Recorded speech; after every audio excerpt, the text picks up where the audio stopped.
Hey guys, this is your friend Tekshu and welcome to my YouTube channel. Today we are going to discuss about data aggregation in more depth. ठीक है, तो यार हमने अभी तक बात करी किसकी, सम, काउंट, मिन, मैक्स की. ठीक है, अब कुछ स्टैटिस्टिक मेथड्स भी आपको देखने को मिल जाते हैं when we talk about data sets और डेटा एग्रीगेशन. ठीक है, तो यहाँ पर अपन जो है 5 चीज़ों के बारे में पढ़ने वाले हैं, मीन, मोड, मीडियन, क्वांटाइल और आपका वेरिएंस के ऊपर. ठीक है, तो हम पहले मीन, मोड, मीडियन के ऊपर देख लेते हैं. तो मोड बेसिकली क्या होता है, आपका मोस्ट अकरेंस वैल्यू होती है, most occurrence value in data set, value in data set. ठीक है, जो सबसे ज़्यादा बार अकर करेगी आपके पूरे डेटा सेट के अंदर, यानी कि जो ज़्यादा रिपीट होगी उसको हम क्या कहेंगे, मोड. ओके, अब बात आती है मीन की. मीन बेसिकली क्या होता है, आपका अरिथमेटिक एवरेज होता है, arithmetic average of data set. ठीक है, जो एवरेज निकालते हैं यानी कि हम sum of values divided by number of values, उसको हम कहते हैं मीन. ठीक है, एक और बात आती है मीडियन. मीडियन होती है आपकी middle value in the data set, middle value in data set. Okay, अब ये होते क्या, हम एक एग्जांपल ले लेते हैं. सबसे पहले मैं एग्जांपल ले रहा हूँ, लेट्स से मेरा एक डेटा सेट है 2, 1, 3, 5 और 4 का. ये मेरी कुछ 5 वैल्यूज हैं जो एक डेटा सेट के अंदर स्टोर्ड हैं. ठीक है, मैं बात करूं, अगर चलो एक और वैल्यू लेते हैं, हम एक और 1 ले लेते हैं. अगर मैं बात करूं मोड की, तो मोड होता है आपका most occurrence value in the data set, यानी कि जो सबसे ज़्यादा बार रिपीट हो रही है. तो आप इस डेटा सेट के अंदर बताओ कि सबसे ज़्यादा ऐसी कौन सी वैल्यू है जो रिपीट हो रही है. तो यहाँ पर आप देख सकते हैं कि जो 1 है वो आपका 2 बार जो है रिपीट हो रहा है, यानी कि 2 बार अकर हो रहा है. तो आपका यहाँ पर मोड क्या हो जाएगा, आपका मोड हो जाएगा आपका 1 इस डेटा सेट के अंदर. क्यों? क्योंकि सबसे ज़्यादा बार अकर कर रहा है. मीन की अगर मैं बात करूँ तो मीन का बेसिकली मतलब होता है sum of values divided by number of values. मतलब क्या हुआ, सम ऑफ वैल्यूज का मतलब हुआ आपका 2 + 1 + 3 + 5 + 4 + 1 डिवाइडेड बाय 6. तो 2 + 3 6, 2 + 1 3, 3 + 3 6, 6 + 5 कितना हुआ 11, 12 और 12 + 4 आपका होता है 16. तो 16 डिवाइडेड बाय 6, यानी कि जो भी वैल्यू आएगी कितना आएगा 8 डिवाइडेड बाय 3. तो ये कुछ 2 पॉइंट करके जो है वैल्यू जाएगी, राइट. तो वो हो गया आपका मीन, जो होता है आपका arithmetic average, that is equal to sum of values divided by number of values.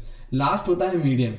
तो यार मीडियन में हमेशा याद रखना है कि जो भी आपका सेट दे रखा है उसको हम पहले असेंडिंग ऑर्डर में जो है अरेंज करेंगे, यानी कि कम से ज़्यादा हमें अरेंज करेंगे. तो अगर मैं इसको अरेंज करता हूँ तो 1 1 2 3 4 और 5, तो ये मैंने अरेंज कर लिया इसको असेंडिंग ऑर्डर में. अब बीच में जो वैल्यू आ रही है ना, उस वैल्यू को जो है हम मीडियन बोलते हैं. तो यहाँ पर 2 वैल्यू आ रही है, राइट. तो इसका हम एवरेज निकाल करके भी हम डाल सकते हैं, लेकिन मैं अभी सिंपलिसिटी के लिए यहाँ पर एक और वैल्यू ले लेता हूँ 7.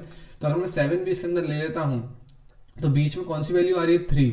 क्यों आ रही है 3? क्योंकि 3 के लेफ्ट साइड में जो है 3 आर्टिकल्स हैं और राइट साइड में भी हैं 3 आर्टिकल हैं. तो जो मिडिल वैल्यू होती है उसको हम क्या कहते हैं, मीडियन है, सिंपल एज दैट. तो मोड होता है आपका most occurrence value in the data set. Mean होता है आपका arithmetic average of the data set, यानी कि sum of values divided by number of values. और मीडियन जो होता है वो आपका होता है middle value in the data set, जो कि असेंडिंग ऑर्डर के अरेंज करने के बाद में मिलती है. ठीक है, तो अब हम बात करते हैं क्वांटाइल और वेरिएंस की. ठीक, क्वांटाइल होता है, ये भी आपका जो है एक स्टैटिस्टिक टर्म है. तो क्वांटाइल का मतलब होता है basically it divides the data set into quarters. अब ये क्या है भाई साहब. तो यार अगर मैं बात करूं, मेरे को ए से पॉइंट बी तक जाना है. ठीक है, मेरा ये ए पॉइंट है, ये मेरा बी पॉइंट है. ओके, अब मैं इसको डिवाइड कर देता हूं लेट्स से Q1, Q2 और Q3 से. ठीक है, तो मैंने क्या किया है, यहाँ पर क्वार्टर्स में जो है डिवाइड कर दिया है मेरे ए से लेकर के बी पॉइंट को. ओके, अब अगर मैं आपसे पूछूं यार कि ये जो Q1 है ये आपका कितने पार्ट्स में ए से बी को तोड़ रहा है, तो आपने देखा कि यार ये 1 पार्ट है, 2 पार्ट है, 3 पार्ट है और 4 पार्ट है. तो आपने देखा कि 1 पार्ट है 4 पार्ट का, यानी कि ये जो Q1 है ये आपको 25% के अंदर जो है डिवाइड कर रहा है ए से बी को. मैं बात करूँ Q2 की.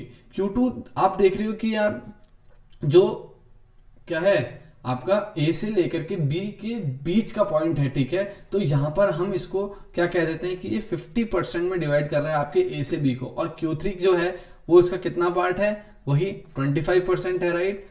तो यहाँ पर हमने क्या किया, ए से बी को जो है क्वार्टर्स के अंदर डिवाइड कर दिया, फिर हमने देखा इस क्वार्टर जो है 25% है इस पूरे ए से बी का, Q2 जो है वो 50% है, तो अपन को पता है कि 50% को अपन जो है मीडियन बोल सकते हैं। और जो है हम एक और चीज़ आ जाती है वेरिएंस नाम की। तो यार अगर हम इसका फॉर्मूला पे जाऊँ तो ये कुछ ऐसा होता है, S square is equal to summation of X I minus X bar का whole square divided by N minus one. ठीक है, तो अपन को ये ज़रूरत नहीं है याद करनी, अपन को सिर्फ जो है डेटा फ्रेम डॉट वेरिएंस का यूज़ करके जो है हम इसको कॉल करेंगे। तो ये वेरिएंस जो होता है आपका कुछ पर्टिकुलर वैल्यू के अंदर स्प्रेड होता है, तो हमें डीप में जाने की ज़रूरत नहीं है। तो हम जो है अब प्रैक्टिकली देखेंगे किस तरीके से मीन, मोड, मीडियन, क्वांटाइल और वेरिएंस का यूज़ करते हैं हमने पांडास के अंदर डेटा फ्रेम्स का यूज़ करते हुए। ठीक है, तो अपन चलते हैं पाइचार्म के ऊपर। चलिए, तो मैं पाइचार्म पे आ चुका हूँ और मैंने एक ऑब्जेक्ट जो है पिछले वाले वीडियो से ही उठाया है, जिसमें अपन नेम स्टोर किया है कुछ क्रिकेटर्स का, उनकी एज स्टोर करी है, उनकी जो है रन स्टोर करे हैं। ठीक है, तो मैं क्विकली इसको एक डेटा फ्रेम के अंदर डाल लेता हूँ। तो मैं यहाँ पर pt dot data frame of object. ठीक है, अब हम प्रिंट कराते हैं। सबसे पहले हम मोड पे से चलते हैं। ठीक है, तो मोड क्या होता है आपका, most number of value, most number of times जो भी वैल्यू आपकी अकर करती है। ठीक है, तो मैं यहाँ पर जो है कर रहा हूँ df डॉट मोड। ठीक है, मैं यहाँ पे df डॉट मोड को कॉल कर रहा हूँ, तो देखना ये क्या करता है। तो इसने क्या किया कि ये इसमें गया, इसमें तो जो नेम है उसमें कोई भी वैल्यू 2 बार अगर करनी रही है, राइट, तो यहाँ पर इसका कोई भी मोड नहीं होगा। एज के अंदर भी कोई भी वैल्यू जो है आपकी वापस से रिपीट होने रही है, तो उसका भी कोई मोड नहीं होगा।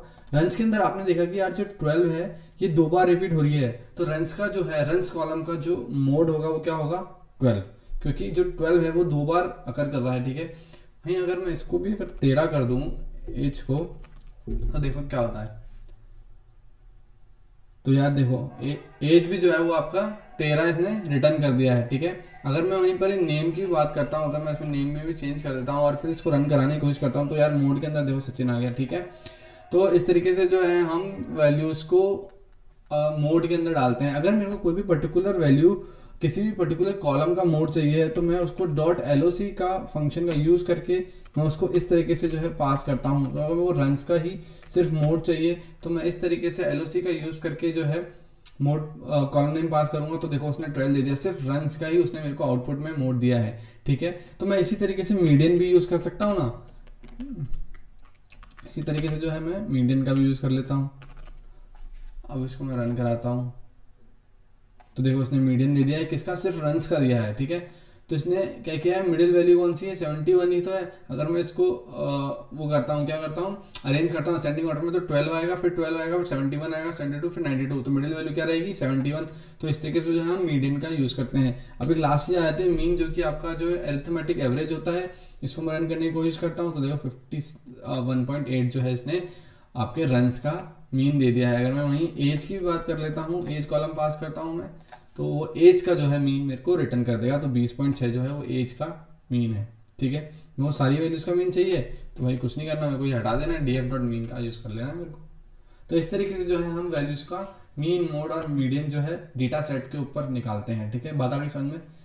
अगर मैं वहीं पर ही df डॉट वेरियंस की भी बात ही कर लेते हैं ना साथ साथ में, तो देखो वेरिएंस क्या हो गया, एज का वेरिएंस होता है 84.3 और रन्स हो गए, रन्स का वेरिएंस कितना है, ये होता है। तो इसका बहुत बड़ा एक फॉर्मूला होता है, S square equals to summation of X minus X dash upon n minus 1 ऊपर वाले का होल स्क्वायर। तो हमारे को उस सब चीज़ों में नहीं जाना है। तो इस तरीके से जो है हम वेरिएंस का भी यूज़ कर सकते हैं। ठीक है, कोई भी पर्टिकुलर का अगर करना है तो हमेशा ध्यान रखना डॉट LOC का यूज़ करते हुए हमें जो है इसका कोई पर्टिकुलर कॉलम पास करना है, तो सिर्फ अब रन्स का मेरे को जो है वेरिएंस दे देगा, सिंपल एज दैट। तो इसको भी नोट कर लो। यहाँ पर यार आपकी एक क्वांटाइल करके जो चीज़ है वो और बच गई है आपके स्टैटिस्टिक्स फंक्शंस के ऊपर, तो वो भी हम क्विकली देख लेते हैं। तो मैंने आपको बताया था कि इसको हम सिंपली जो है df डॉट क्वांटाइल करके हम यहाँ पर वैल्यू पास करते हैं। तो मैंने आपको बताया था कि यार जो क्वांटाइल है उसके अंदर अगर अपन मीडियन को देखते हैं, तो मीडियन जो होता है वो आपका किसी भी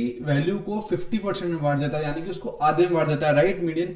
तो अगर मैं 50% की बात करूं डेसिमल पॉइंट में, तो कितना होता है, 0.5 ही तो होता है। तो मैं यहाँ पे सिंपली इसको हम डेप्थ में नहीं पढ़ेंगे क्योंकि इतना आपको ज़्यादा नहीं पूछा जाएगा ये। तो अगर मैं यहाँ पे 0.5 df डॉट क्वांटाइल ऑफ 0.5 यानी कि उसको मैं पास करता हूँ, और मैं यहाँ पर जो है LOC का भी यूज़ कर लेते हैं ताकि अपन को अच्छे से समझ में आए। ठीक है, रन्स का जो मैं क्वांटाइल फंक्शन यूज कर 0.5 उसका वैल्यू निकाल रहा हूँ, यानी कि 50% वैल्यू निकाल रहा हूँ, तो आया 71।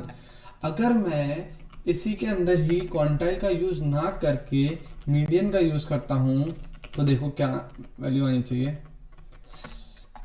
ओके